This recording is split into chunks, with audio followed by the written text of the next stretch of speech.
Welcome in, everybody. Today we are joined by one of the most accomplished MMA fighters in recent MMA history, a veteran of the UFC, Elite XC, Strike Force, and some sport jiu-jitsu too, right? Polaris, Yeah, done a if lot I'm of sport not jiu-jitsu as well. mistaken. Done a Yeah, bunch of sport competition jiu-jitsu too. So right. Jake Shields joins us on the program right now, everybody. Thanks so much for coming on, Jake. yeah, thanks for having me. You have fought the toughest men in the world, and you've done it for years and years. It was your bread and butter. It's what you're known Mm. for. But recently, you went out and challenged the top 10 toughest trans men in the world to a fight. And for those of you at home who are confused right now, and you should be, It's we're very all confusing. confused to a large degree. A trans man is someone who is born a female, is a female, but identifies as a man. Yes. And you challenged 10 of the toughest boxers, MMA trans men in the world to a fight. So let's just start right there. Why issue this challenge? Yeah, I issued the challenge. Honestly, it was one of those things I kind of sent as a joke a couple weeks ago and managed to go completely viral the last week. Twitter's weird like that. You never know which tweets are going to catch on and go viral. And sometimes they might go viral like a week later. But the challenge is partially serious and it's to prove a point. It's the ridiculousness I'm trying to point out of allowing trans women to compete against women. You know, I'm someone who has daughters, I'm a professional athlete, so I know the difference between men and women. So I put the challenge out there. You know, there's no trans men and going to do a men's sport. So why don't so clearly one won't fight me. So why don't I fight 10 of them? You know, back to back. You know, not 10 at a time. You know, one after the next. If they're really men, 10 of them should be able to beat me. It's extremely hard doing back to back fights. They've done it in grappling and stuff, and even like multiple time world champions will get 2 or 3 in a row. So I'm issuing a challenge to the 10 toughest trans men in the world. If they're real men, as trans women are real women, they're saying, then they should step up and compete in men's sports. And They should. yeah, surprisingly, no takers. One person said they were going to take it, and when I reached out, the stipulations wanted me to cut like 50 pounds. It's like you're the one saying you took my offer. I'm not putting weight classes. I'm fighting 10 trans men, so it should be one after the next. Let's just line them up. Well, yeah, and that person you're talking about, Mac Beggs, who is a trans man wrestler, Texas State wrestling champion, here for a while, and then is now an MMA fighter. Apparently, Yeah. she accused you of having a trans woman fetish, and then she said she was going to f you up personally, and then came to you, I guess, with some contract demands that were ridiculous with the 50-pound weight loss. She basically wanted you to come in as a shell of yourself. Yeah. In this fight. Yeah. Did she offer to come up in weight? We didn't get into like detailed talks, and she or he, I should say, I guess, because I'll be respectful. Because they talk shit online, but when they reached out to me, they were actually respectful, and I believe in being respectful to anyone that's respectful to me, even though I don't believe in the ideology and think it's absurd. But I'll treat people with respect. They treat me with respect.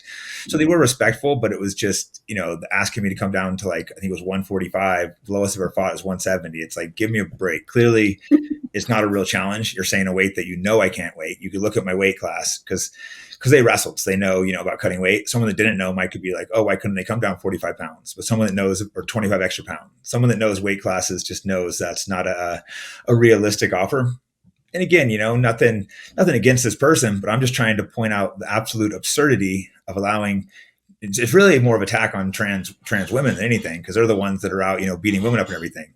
They're dominating women, so let's have the trans men step up, so I can prove to the world that gender does matter, and hey, if they're wrong, they can beat me up and prove me wrong. I feel like you proved your point without having to do a single thing, because if they were feeling like they were your equals, they would be in the cage with you. Yeah, no, I agree. And not even my equal, if they're anywhere close, because 10 of them, Right. they could wear me out, and they'd get paid too. Everyone wants to, people like to do pay-per-view. We could get something where we split the profits, so they could get paid to fight me, and who knows, maybe they'll win. 10 and the reason I challenged 10 is because that's a lot to fight. I picked a ridiculous number to see if they would step up and do it, and they still didn't do it. So I think I did prove my point. And I think the reason the tweets went so viral is because people know I'm right. They know how absurd it is, and they're getting sick of it. I think a lot of people have been scared to speak up for a while, but it's getting to the point where people are like, they've just been pushed too far.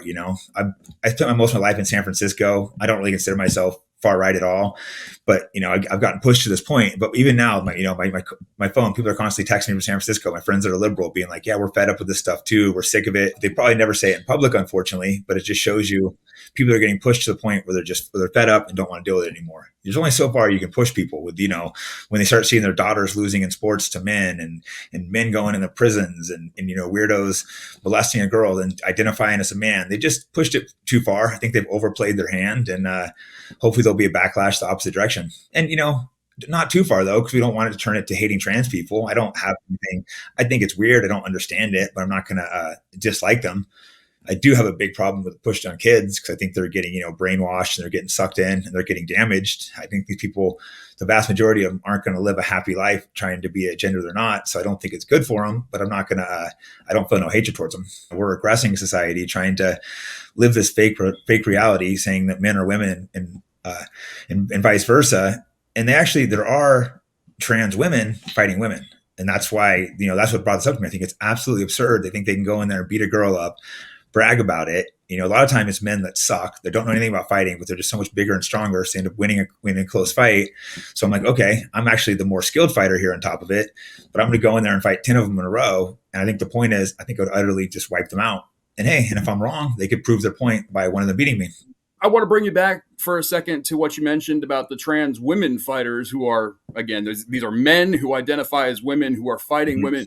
We all know about the Fallon Fox situation of a few years ago where he fractured a woman's orbital socket, I think it was, in a fight, and, kind of ran roughshod over a few women in some, I don't think they were high level productions. I think they were like, they weren't, obviously wasn't UFC, Bellator, or anything like that.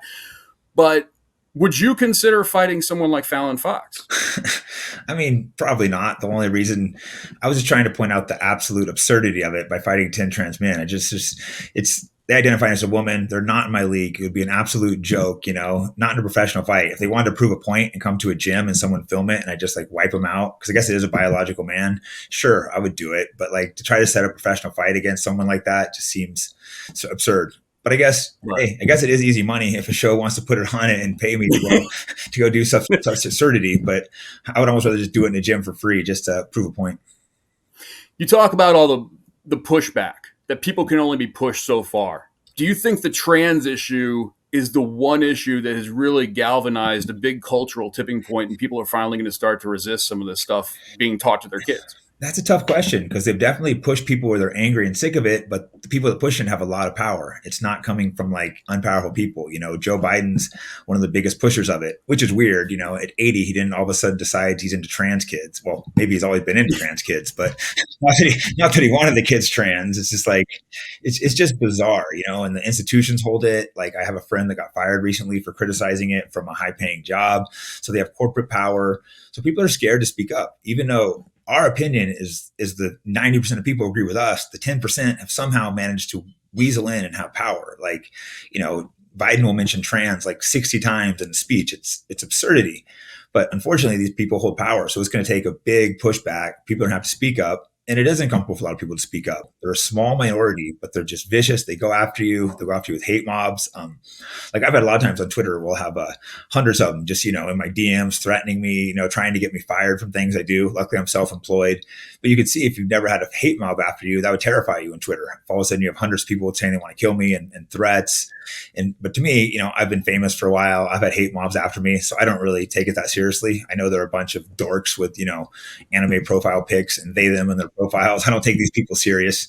Do you think we will ever see the day where there is a trans woman or trans man fighting in the cage in a major MMA production like the UFC, like Bellator, like PFL, or some of the other really brand name MMA leagues that are out there? Well, the way things are getting pushed, it's hard to say which direction it's going to go. They're either going to completely take over and we're going to have to accept them as real, or we'll get sent to camps, or we're going to push back and be like, no, I don't really see much of a middle ground. So I think if they win the push, then yeah, definitely. I think it'll be a while for them in the UFC, because Dana's very anti-woke. There's plenty of things I don't like about Dana, but he's been great on not letting the wokeness seep in. The whole fight community has.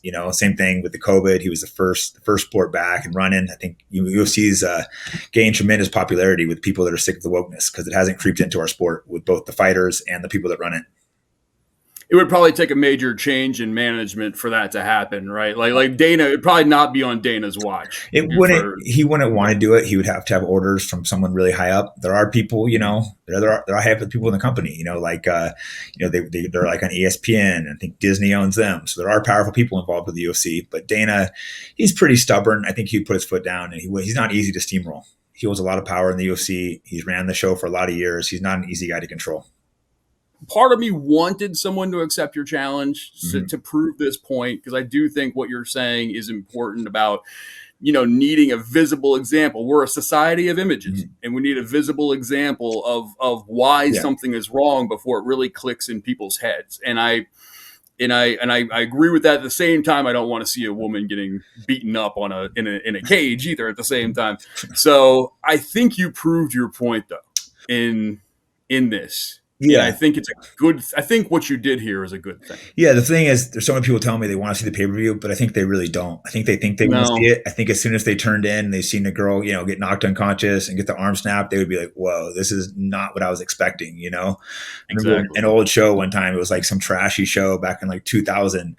They had some big fat girl fight some white trash guy in jeans. At first the crowd's all excited. Yeah. Then when he comes in and just starts her, the crowd's just silent. You realize like, oh, we don't actually want to see this. This is even though the girl is much bigger, the reality kicked in of like, oh, it's a dude. He just laid her out. This is hard to watch. And reality kicking in is a very rare thing in our culture today, right? Yeah. And I think it'd be a hard thing for me to do, but I think I would have to just go through it if they challenged me and just make an example. It'd be for the betterment of the society.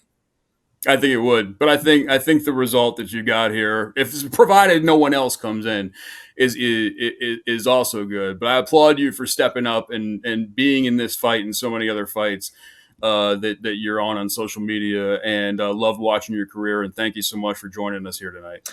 Thank you. Thanks for having me.